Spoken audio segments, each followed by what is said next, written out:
Oi, pessoal. Eu sou Érico San Juan e esse é o Ilustre Podcast.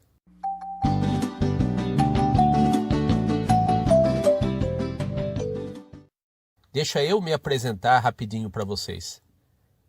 Eu sou Érico San Juan, eu sou caricaturista, eu sou ilustrador, sou formado em design gráfico e também radialista, locutor.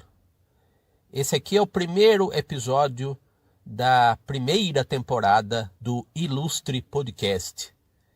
Um podcast onde você vai ter ilustres convidados e muito ilustrados.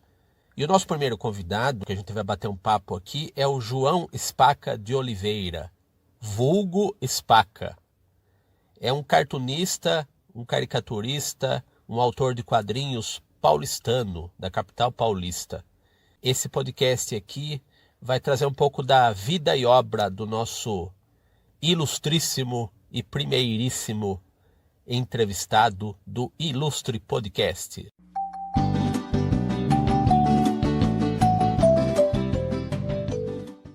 Você é um cara da década de 60 e é filho do seu João Batista e da dona Verônica. E eu vejo muito no seu trabalho características do seu pai e da sua mãe, né?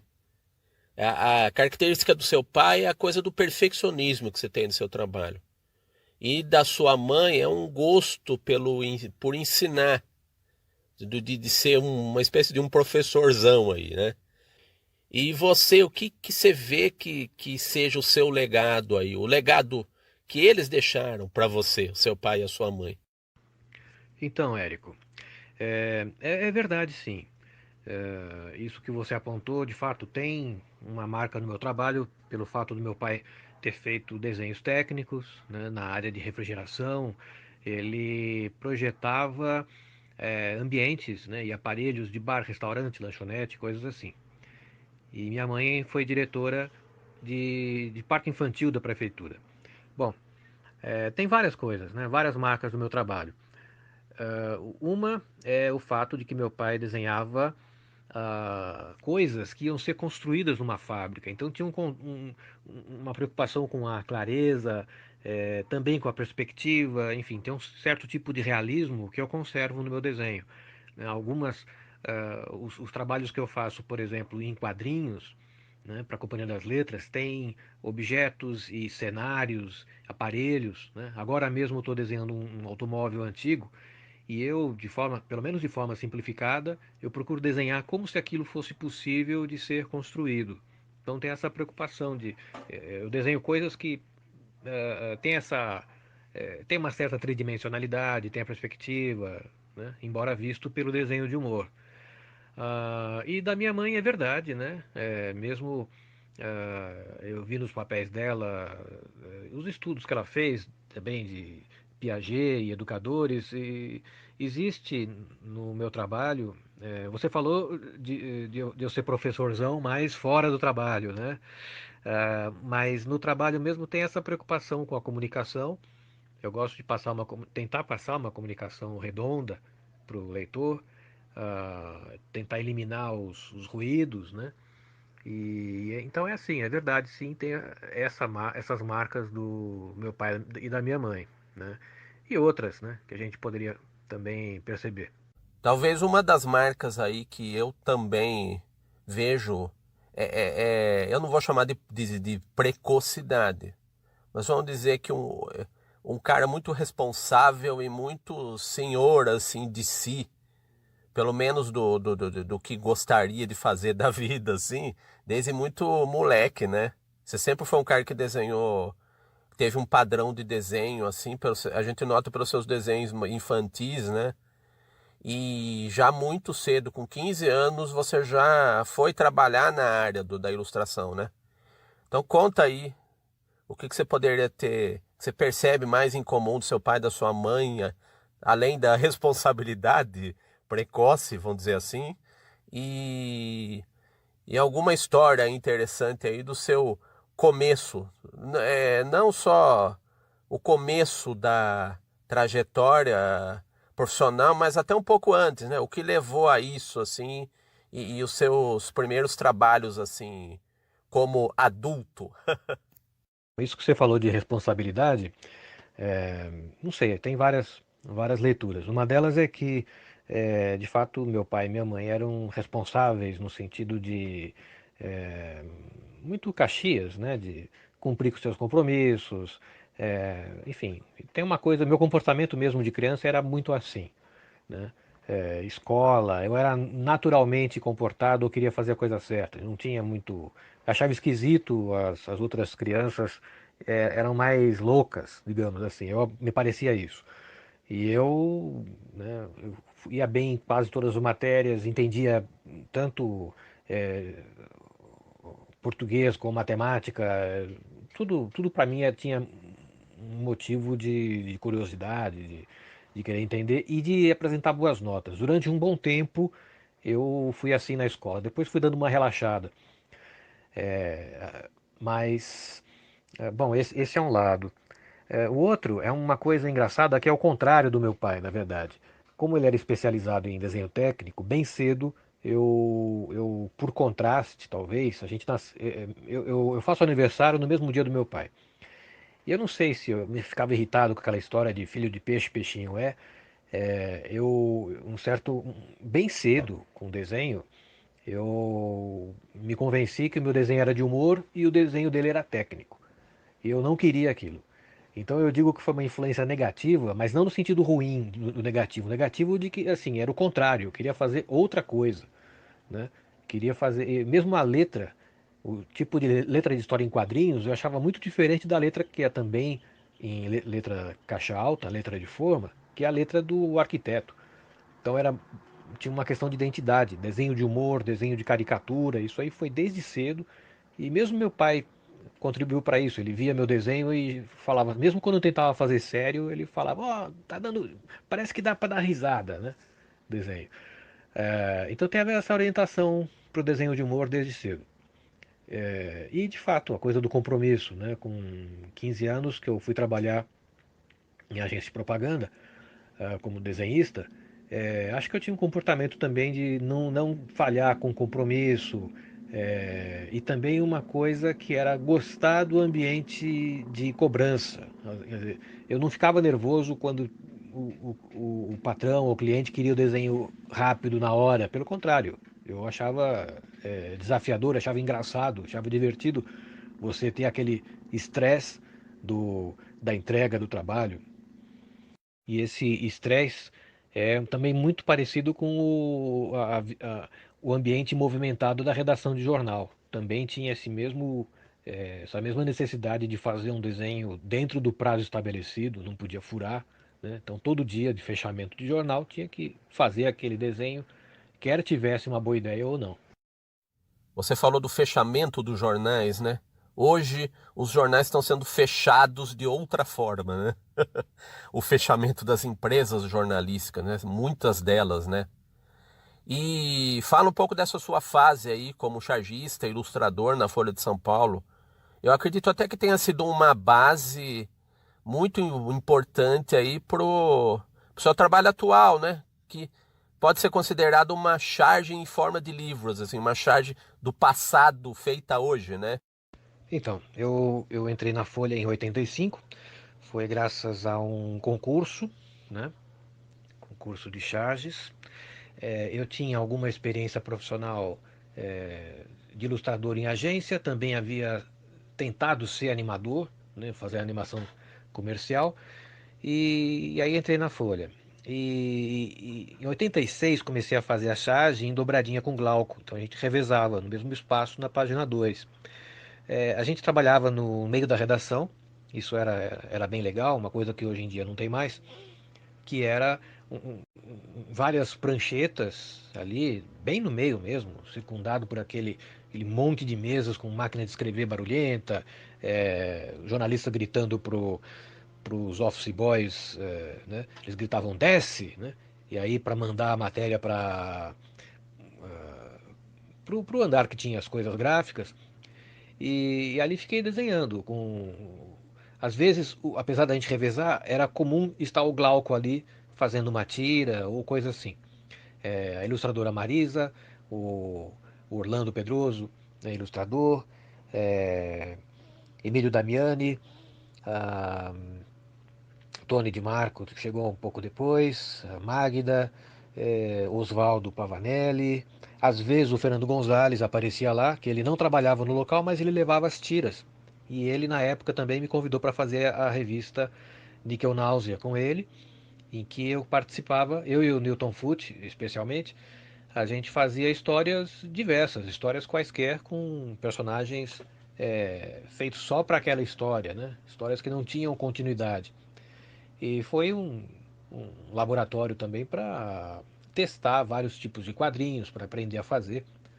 E, de fato, né, esse período de charge, né, observando os políticos, veja só, a minha experiência até então era fazer charge para salão de humor. E isso eu achava muito, um pouco irreal, porque você faz pensando no assunto que vai marcar o ano inteiro, e no dia a dia do jornal é outra coisa. Né? Você tem que reagir no momento àqueles acontecimentos, que provavelmente na semana que vem podem não ser mais lembrados. Então é outra coisa. Eu queria essa experiência mesmo de estar no jornal e todo dia ter que fazer uma coisa nova, né? E então eu queria isso mesmo, essa experiência de fazer a charge, né, no calor dos acontecimentos. É, por um lado, claro, você fica, isso desenvolve, né, a capacidade de reagir aos fatos, mas eu percebi também que os acontecimentos políticos eram muito arrastados. Acho que, e sempre é assim. Você tem um assunto que pode dominar a mídia por meses, às vezes um ano inteiro, e você já fez quatro, cinco piadas com aquilo e não sabe mais como fazer graça com aquilo, né? Com aquele piada nova com os assuntos que vão ficando velhos.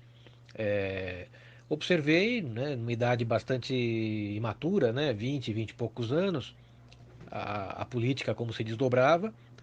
Apesar de bem informado, eu lia muito os jornais e conhecia os chargistas, mas me faltava o embasamento histórico. Eu não sabia como as coisas tinham se conduzido até chegar naquele ponto. Então, hoje, com os trabalhos que eu faço na Companhia das Letras, especialmente depois do Santos Dumont, mas o Dom João Carioca, As Barbas do Imperador e o que eu estou fazendo agora, que é a Primeira República, né, comentada pelo escritor Lima Barreto, esses três livros eu faço em parceria com a antropóloga e historiadora Lilia Schwartz. Então eu percebo que o ter feito charge me ajuda a ter um foco para a política da época, né? E vice-versa. Então, ver como é que se comportavam os políticos do gabinete do Dom João VI, o gabinete do, do imperador, né, do Dom Pedro II, as controvérsias políticas na República Velha. Essas coisas eu vejo e elas me ajudam a entender melhor a política de hoje, as coisas, os partidos, como eles foram se desenvolvendo com o tempo e vice-versa, né? Ter trabalhado com charge também me ajuda a tentar entender os acontecimentos políticos do passado e os cartunistas do passado. Está sendo muito bacana ver hoje a produção do Ângelo Agostini, do Raul Pederneiras, Calixto Cordeiro, J. Carlos e outros cartunistas de então. Eu acho que eu estou mais capacitado hoje, por causa desse meu trabalho com história, a entender o trabalho desses cartunistas antigos e me sentir mais colega deles, né? Uma vez que agora eu domino mais o ambiente em que eles viveram. Eu tenho mais familiaridade com os temas e as palavras daquela época, né? Então isso que me faz me sentir mais próximo daqueles cartunistas. E hoje que a gente tem a hemeroteca da Biblioteca Nacional, você pode consultar as revistas antigas, né? Careta, Fonfon, O Malho, e você vê semana a semana como os acontecimentos políticos vão sendo comentados, e não só a política, mas as manias da época, né? As coisas que os humoristas reparam, né? Tá sendo muito bacana essa viagem ao passado.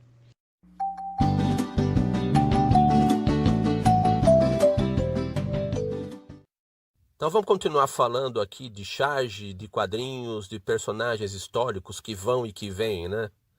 O primeiro álbum que você fez contou a vida do Santos Dumont, um dos pioneiros da nossa aviação, né? O Santo e os Pais da Aviação.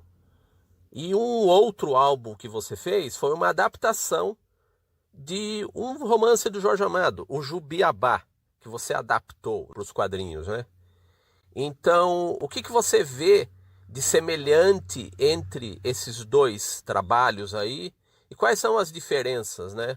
A mais óbvia acho que seria que um é uma biografia que você fez o roteiro também, a do Santos Dumont, o Santo, e o outro foi uma adaptação de uma obra clássica. É verdade, eles são de fato trabalhos bem diferentes, até mesmo na concepção, porque o Santor foi resultado de um projeto que eu vinha desenvolvendo desde os meus 15 anos de idade. Eu pensei em fazer uma biografia animada de Santos Dumont, vim pesquisando o personagem e a época, Paris e tal. Enfim, uma pesquisa bastante intensa que deu no livro. Procurei também entender um universo que não era meu, que era o dos engenheiros, dos construtores de aviões, né? Entender o motor, e uma série de coisas. Bom, de fato, então essa é uma diferença. Já o Jubiabá, como você disse, é uma obra pronta, né? Quer dizer, quem teve esse trabalho de construir o, o, a obra foi o Jorge Amado, né? O meu trabalho foi converter o livro em um roteiro. Então eu sou autor do roteiro nesse sentido, é um roteiro adaptado, bastante facilitado pelo Jorge Amado, aliás, porque ele nesse livro ele tem um jeito bem cinematográfico.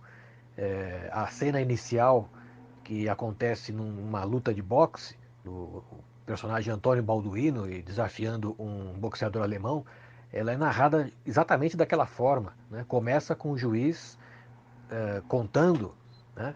Com o Balduino no chão, e ele se recupera e tal. A cena está descrita como no livro. Bem, então tem essas duas diferenças básicas, né? Que é um roteiro criado a partir da história de Santos Dumont e dos outros aviadores. Então eu tive o trabalho de estudar essas vidas e construir uma história, construir um roteiro, né, a partir de coisas acontecidas. E o do Jorge Amado, a história já está lá. Bem, mesmo assim, nos dois casos, o que tem de semelhante é que são dois mundos que eu precisei conhecer, né? A Paris da virada do século XIX para o XX e a Bahia, né? Salvador e o Recôncavo e o interior, na época de Jorge Amado mesmo, nos anos 20 a 30 e alguma coisa, né? O romance acho que foi lançado em 35. Então, tem essa preocupação que acontece nos dois, né? É um mergulho na história daquele tempo e da tentativa de reviver aqueles personagens. Posso completar também dizendo que, embora a história de Jorge Amado seja uma ficção, os personagens com que ele trabalhou, os tipos humanos e a estrutura social não eram reais, né? Ou pelo menos é uma versão romantizada, é, quase que Jorge Amado transformou num mito, né? A vida em Salvador naquele tempo. Então as questões sociais, ou como o personagem Antônio Balduino passeia por diversos ambientes, né? E diversas profissões, né? Desde menino de rua a colhedor de fumo, né? A plantação de tabaco, boxeador. Então tem uma série de informações que são do tempo, né? São daquele tempo. Teve o trabalho também de conhecer e tentar recriar o candomblé, né? Tem uma página dupla especial que mostra isso de uma maneira que eu queria fazer o leitor como se estivesse presenciando uma sessão num terreiro. Então, o aspecto da pesquisa eu acho que é próximo. o humor que eu procurei usar, a mistura de humor e drama, né? Tem também, a gente usa a palavra patético no sentido de, não é o que a gente costuma usar hoje, né? Como uma coisa ridícula, não. Patético é o drama intenso, né? São as emoções fortes. Isso também tem muito no livro do Jorge Amado. E eu usei o desenho de humor, eu acho que é uma forma é, ah, coerente com a própria leitura do Jorge Amado. O Jorge Amado é um escritor meio caricato, digamos assim, né? Tanto nas partes mais dramáticas quanto as poéticas. Então houve esse cuidado também. Acho que é isso que eu posso falar desses dois álbuns, né? A produção deles acaba sendo semelhante também, porque os dois são álbuns publicados pela Companhia das Letras, os dois são têm uma aparência parecida, né? Um veículo parecido, que esse é uma história de fôlego contada num único álbum, que acabou sendo o formato possível, né? Ou consagrado nos dias de hoje, ao invés da história seriada. Jorge Amado, né? Um escritor, como você diz, caricato e muito musical também, né? Foi não só amigo, mas parceiro do contemporâneo e conterrâneo Dorival Caymmi, né? E, e isso pode dar o gancho para a música, né? É uma arte que nós, desenhistas, apreciamos muito, né? Nas minhas conversas com você, eu sempre puxo muito para a música brasileira, né? Talvez eu até fale mais com você de música brasileira do que necessariamente de desenho de humor, né? De ilustração, né? A gente, em off, fala muito mais de música do que de desenho. A música brasileira acompanha bastante meu trabalho. No Jubiabá fiquei escutando muita música baiana. João Valentão é praticamente o personagem balduíno em forma de música. E agora nesse meu estudo com República, Primeira República, estou escutando muito machixe, né? Na verdade, qualquer coisa que vagamente tenha a ver com o tema, mesmo fora da época, Carmen Miranda, Chorinhos, né? Pixinguinha, a, aquelas gravações da Casa Edson, né? Isso tudo ajuda a gente a ter um clima que acompanha o trabalho e eu genuinamente acabo gostando. Estou escutando machixe aqui como se fosse uma música. Não é nem para ter clima de época, estou escutando porque gosto. É engraçado isso. Né? Até o machixe do Duzek, no, no, no disco Olhar Brasileiro, que é o machixe Iracema, até ele entra na dança, na trilha sonora. Você também tem uma ligação com música, inclusive através de um outro cartunista, o Paulo Caruso, né? Então conta dessa sua experiência musical e que, de certa maneira, por algum tempo, se tornou até um ofício seu, né? Meio que substituindo um pouco, breve, embora brevemente, a sua atividade de desenhista com o seu ofício de Cazuza cover. Conta essa história aí pra gente. Eu sempre fiquei, mesmo embora tendo, ah, num certo momento, tentado como profissão, né, com a experiência de Cazuza Cover, esse negócio de imitação é sempre muito limitado e depende de. Veja, quando você imita, você depende de imitar os sucessos que as pessoas reconheçam. E aí você fica dependente das mudanças que vão acontecendo na sociedade, né? Então você começa imitando o Cazuza, dali a pouco ia ter que imitar, sei lá, os pagodes, os axés, os sertanejos, o funk. Você tem que ir atrás de uma onda popular. Isso é muito estranho. Eu lembro que mesmo na época em que eu estava querendo, fazendo a imitação de Cazuza, eu fui assistir alguns shows de imitação de artistas que eu gostava muito, como o Raul Gil. Ele fez um programa um show no teatro, Teatro Zácaro, eu acho, de imitações, e só imitando os cantores que minha mãe gostava, né? Francisco Alves, Vicente Celestino. E é engraçado, você fica realmente datado, né? Acho que como profissão é uma coisa bem difícil, bem limitada, né?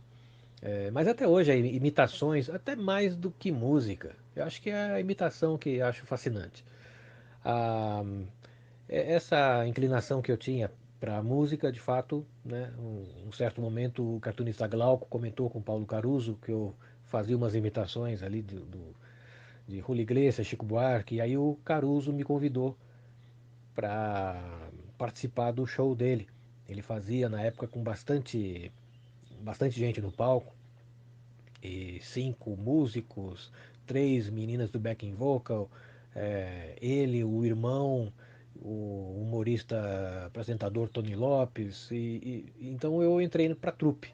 E durante 2 anos acompanhei o Paulo Caruso, é, nos apresentamos em vários lugares do Brasil, né, de Alagoas a Passo Fundo, e um período divertido, né? Foi com base nessa experiência que eu fui convidado por um empresário para fazer um show só de Cazuza. Essa aventura aconteceu no ano de 92. É, Durou pouco, né? Foi interessante porque fiz amizade com os músicos da banda. Foi um período divertido, né? Talvez tenha sido um certo mico também, mas faz parte. A experiência está no YouTube para quem quiser ver. Acho que não está de todo um vexame, não. Tá, tá divertido de ver.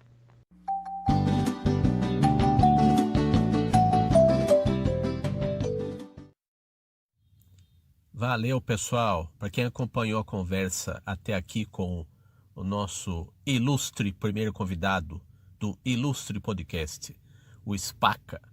Uma das últimas respostas, o Spaca citou a banda musical do Paulo Caruso, que tinha como um dos integrantes o ator Tony Lopes.